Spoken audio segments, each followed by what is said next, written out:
parkir motor sana, udah tua kakek sana. Aduh itu sopan pisan.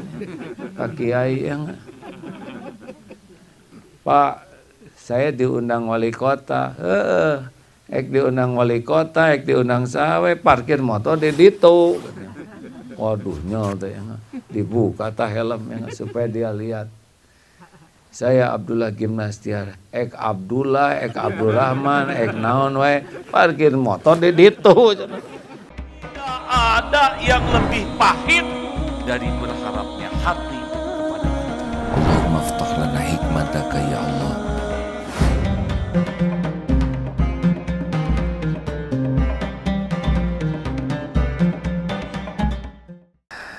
Alhamdulillah, rekan-rekan sekalian, semalam diundang di Kuningan, ada acara di Pendopo, mungkin bisa disimak juga di YouTube-nya. Dan sekarang alhamdulillah di rumah salah seorang sahabat yang insya Allah nanti kita diskusi ya.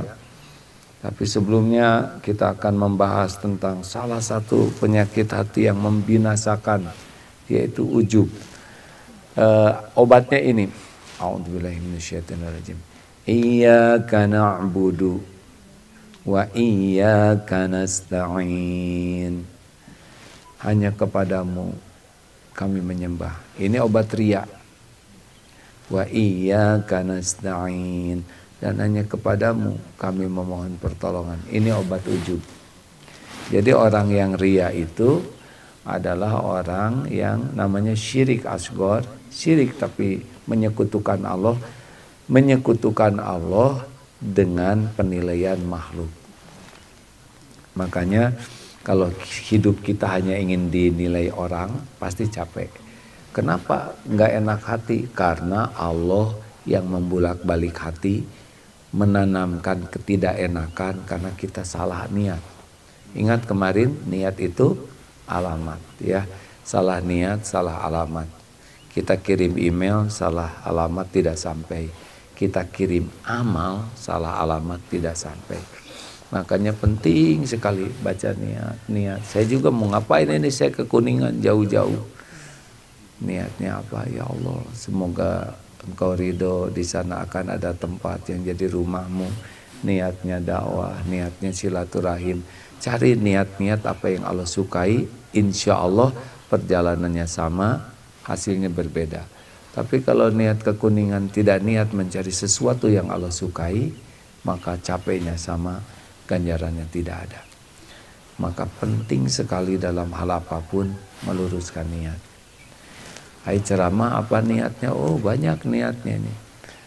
Ada yang niat karena ingin imbalan dunia, ada yang ingin dikagumi, ada yang ingin dianggap pintar, ada yang ingin dianggap soleh. Ini dalam sekali ceramah tuh bisa niatnya macam-macam yang tidak bagus. Maka niatkan satu sajalah. Mudah-mudahan ceramah ini diterima Allah. Sebab masuknya ilmu ke hati orang itu adalah pekerjaan Allah, bukan pekerjaan saya. Tugas penceramah itu 3 aja. 1, meluruskan niat. 2, menjaga yang disampaikannya benar. Dan yang ketiga, berusaha dia mengamalkan. Jangan sampai hanya menceramahi orang. Baik, yang kedua ini yang kita bahas. Merasa. Ujub itu membinasakan. Gini hadirin. Kadang kita merasa penting, merasa berjasa, merasa sudah berbuat, merasa paling tahu, merasa paling pintar, merasa paling berkorban. Kalau kita udah merasa ke diri, itu cenderungnya ujub. Padahal apa yang bisa kita lakukan kalau Allah tidak nolong? Betul? Kayak kita punten ya. Kita sedekah. Uangnya juga milik Allah yang dititipkan ke kita. Kita sedekah tuh hakikatnya bukan kita yang ngasih uang ke orang. Hakikatnya Allah nolong kita supaya kita ditolak bala, diampuni dosa, dilipat gandakan rezekinya. Jadi jangan merasa kita sudah nolong orang. Karena aslinya Allah nolong orang itu lewat kita. Kita tuh diuji. Nah kayak kita nih ada rencana membangun pesantren. Awal tengah dan akhir ini niat harus dijaga. Kita harus sungguh-sungguh bikin proposal, bikin perencanaan. Tapi kalau udah jadi, misal nanti jadi masjid, jadi pesantren, kita harus bulat di hati itu. Ini pesantren sudah tertulis di Lauh Mahfuz. Tidak ada yang tidak tertulis. Kita cuman kepilih jadi jalan, untung jadi jalan. Berarti kita bakal kebagian pahalanya. Benar? Nah, jangan merasa kami berjuang membangun, ya udahlah, kita juga udah tahu. Nggak usah disebutin kalau udah jadi mah, ya. Karena semuanya juga Allah yang memudahkan. Kalau Allah mudahkan, ya mudah saja. Kalau Allah tutup, ya tutup saja, tidak ada. Tidak ada yang bisa terjadi illa biiznillah. Makanya sebelum terjadi all out perencanaan, all out ikhtiar, tapi kalau udah terjadi, selama ikhtiar juga wasta'in billah, harus minta tolong. Kalau udah terjadi, kita menghilang. Jangan merasa. Ini penting, kalau nggak banyak sakit hati. Saya udah capek-capek ngebangun, gak dimasukin panitia, padahal idenya dari saya. Ada tuh yang pundung nggak mau ke masjid, karena dia perencana awal di masjid, giliran udah jadi masjidnya nggak masuk dalam susunan DKM. Pundung, apalah artinya susunan DKM? Dia dijaga oleh Allah supaya tidak merasa, ya kan? Karena kalau misalkan kita ngebangun masjid, misal ya, itu kan tidak mudah tuh. A'udzu bikalimatillahi tammati min syarri ma khalaq. Ini apa tuh? Yang terbang ini apa? Lebah. Nah, kalau mata lihat lebah, hati ingat Allah. Itu ciptaan Allah, itu milik Allah, itu bertasbih kepada Allah. Berlindunglah kepada Allah. Gimana kalau sudah berlindung tetap aja lebahnya ngedeketin, ya mungkin malah disengat katanya. Ya berarti itu mah hadiah, ya. Pasti ada hikmahnya. Lanjut. Jadi kepada para suami jangan ujub, saya yang membanting-banting tulang, saya yang memeras-meras keringat. Ya udah memang kewajiban suami kayak gitu, nggak usah merasa berjasa karena udah kewajibannya. Ibu juga jangan ini ya Bu ya, jangan ujub. Ini ibumu nak, ini ibumu, kata anak-anak. Kenapa ibu jadi lupa diri ya? Ibu yang hamil, ibu yang melahirkan kalian, ibu yang menyusui. Mungkin di hati anak teh, atau siapa suruh, yang kami kan nggak pesan keluar dari ibu ya. Nggak boleh disebut-sebut. Itu tidak menambah apapun selain menambah kotor hati. Udah weh. Pokoknya mah kalau udah terjadi, wama bikum min ni'matin faminallah, ini udah dari Allah. Saya mah cuman kebagian jadi jalan. Udah itu udah bulat itu. Nanti kalau kita menghilang dari merasa beramal, maka ditetapkanlah pahalanya untuk kita. Tapi kalau kita merasa berbuat, memang kita berbuat, tapi kan Allah yang membimbing. Kalau kita merasa berbuat, nanti hanya kebagian capeknya, amalnya tidak ada.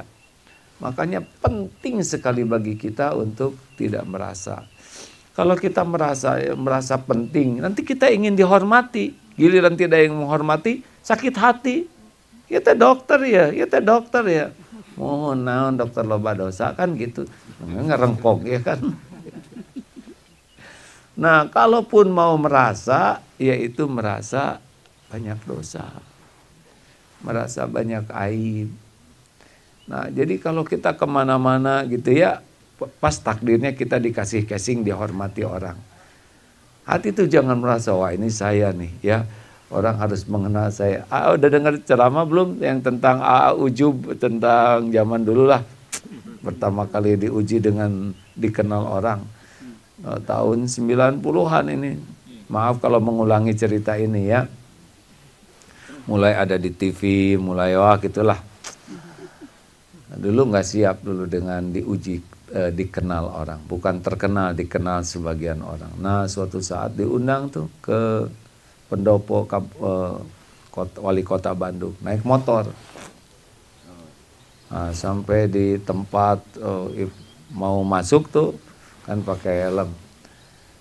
Kata Hansip ya, dulu belum ada. Parkir motor sana, udah tua kakak sana. Aduh itu sopan pisan ya. Kak Kiai yang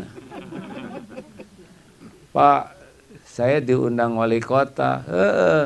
Diundang wali kota, diundang sawe, parkir motor di ditu. Waduh nyol tuh yang dibuka tah helm yang supaya dia lihat. Saya Abdullah Gimnastiar, Abdullah, Abdurrahman, naon wae, parkir motor di ditu. Dan dia nggak nonton TV hadirnya. Jadi nggak kenal sama sekali, saya aja yang GR ya nggak ngepek tuh memperkenalkan diri juga. Diatur oleh Allah kejadian kayak gitu. Apa sih kita dikenal orang tuh jadi gimana?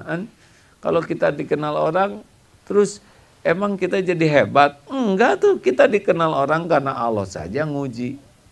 Padahal Allah tahu siapa diri kita yang sesungguhnya. Makanya Bapak Ibu, kita maksimalkan dalam berbuat dan jangan merasa. Ya, kalau mau merasa madu, saya ini orang banyak dosa, saya ini banyak aib, banyak kekurangan, saya ini ditutupi oleh Allah, makanya orang menghargai saya. Hadirin sekalian, telah hadir bersama kita yang ditunggu-tunggu. Wah, mulai diangkat-angkat. Langsung kita ingat, ya Allah, Engkau tahu sesungguhnya siapa diri saya. Engkau tahu sholat saya tidak khusyuk. Engkau tahu amal saya jarang ikhlas. Jadi ketika orang mengagumi, menghargai, menghormati kita, kita jangan tenggelam menjadi orang yang merasa. Jadi sebaiknya kita merasanya itu, oh ini lagi diuji oleh Allah. Harus lulus. Nanti kita kalau dipuji-puji merasa hilang nanti, gagal dalam ujiannya ya. Termasuk kalau anak, oh anaknya sudah hafal 30 juz, hati-hati ya, yang ngapalin tuh anak, bukan kita. Nah, jadi orang tua nanu centil ya. Ibu anaknya sudah ya memang sebagai orang walau dia jarang ngaji. Tapi ada yang jadi ujub.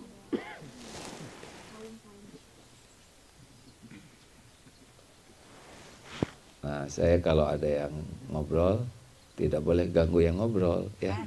Jadi kita diam, lihat aja. Kalau ngerti mah berhenti, tapi ada yang nggak ngerti juga, tetap yang ngobrol. Lanjut. Jadi jangan ujub. Kalau kita ditakdirkan sebagai pemimpin, misalkan perusahaan atau departemen atau naon, tetap kita tuh jangan sampai merasa paling hebat, paling penting. Apalagi kalau jabatan dunia kan suka dipindah-pindah ya. Kemarin kan di Pendopo, saya udah beberapa kali ceramah di sana dan ganti-ganti tuh itunya, bupatinya. Asli itu Pak. Jadi biasa misalkan Bapak jadi pejabat biasa ini mah hanya episode nggak usah merasa menjadi spesial, nggak biasa aja ya. Karena jadinya punya jabatan itu bukan karena hebat, tapi karena Allah mau. Orang punya kekayaan, punya jabatan, punya popularitas, punya kepandaian itu mah karena Allah mau saja ngasih. Tapi kita kan harus kerja keras supaya kita, tukang batu lebih keras kerjanya dari kita yang udah ngegebukin batu ya. Tapi kalau memang jatah rezekinya segitu ya segitu. Tapi belum tentu hina. Siapa tahu tiap mukul batu istighfar. Jadi ada tuh yang nyapu gitu, tetap rezekinya segitu. Belum tentu hina di sisi Allah, karena siapa tahu tiap zikir, tiap nyapu tuh dia tuh istighfar, sholawat. Makin banyak yang disapu, makin banyak dosanya yang terampuni. Nah kita jarang istighfar. Kalau ngitung uang hantam, bukan ngitung dosa. Padahal tiap ngitung uang tuh harus dihitung juga hisabnya di akhirat nanti. Nah hadirin, itu jadi tararagang ieu kumaha tuh itu ya. Mending beungar ulah. Mending ya, mending soleh. Udah kekayaan mah Allah yang ngebagi. Ada, tapi kita harus pinter supaya banyak rezeki. Kata siapa? Yang pinter-pinter bokeh juga banyak. Pinter ketipu ya. Tapi perlu nggak istri saya pintar nyari uang atau habis uang kita ya, karena disembunyikan dimanapun ketemu. Kan ada yang wah istrinya pintar nyari uang, habis terus katanya uang saya, disembunyikan dimanapun ketemu. Hadirin astagfirullahaladzim. Jadi kita jangan ujub kalau kita dikasih casing. Langsung kita jadi yakin bahwa saya dihormati orang karena Allah lah yang menetapkan saya ini, itu, dan sebagainya. Yang saya miliki adalah justru dosa, kekurangan, kesalahan.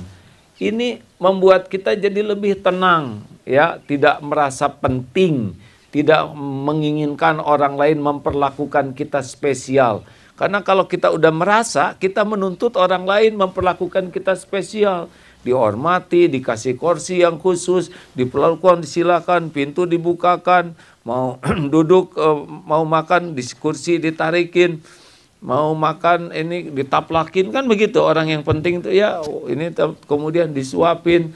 Bahkan yang paling tinggi derajatnya itu dikemut dulu oleh moyangnya.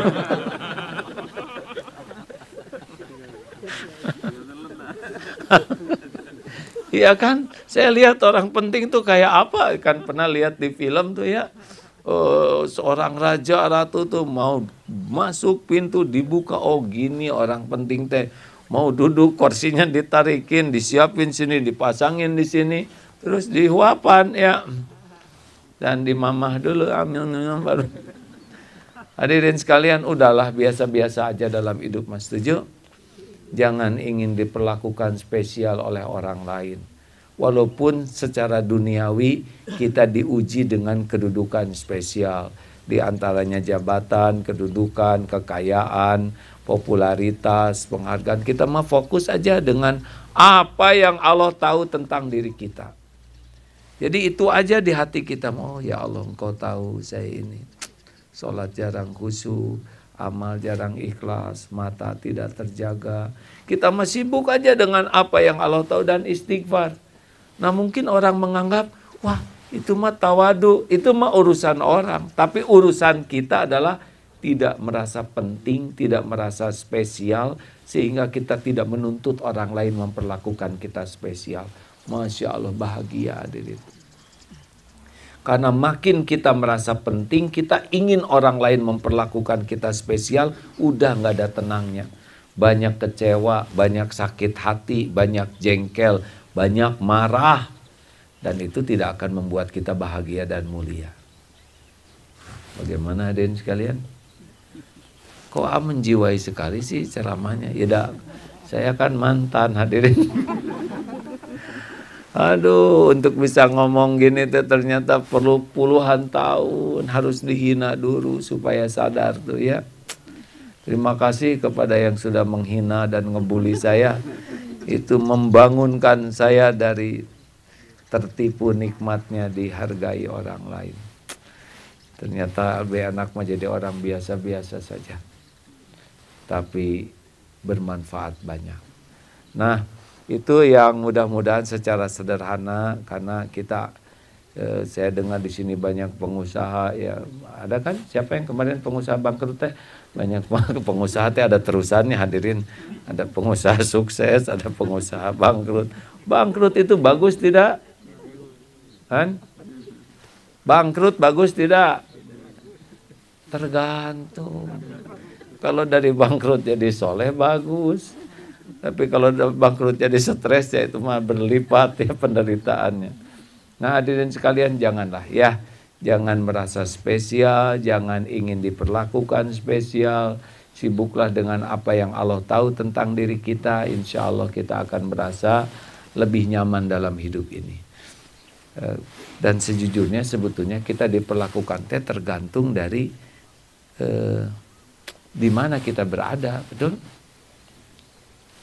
Misalkan nih, dokter dihargai teh dia yang mengenal kita.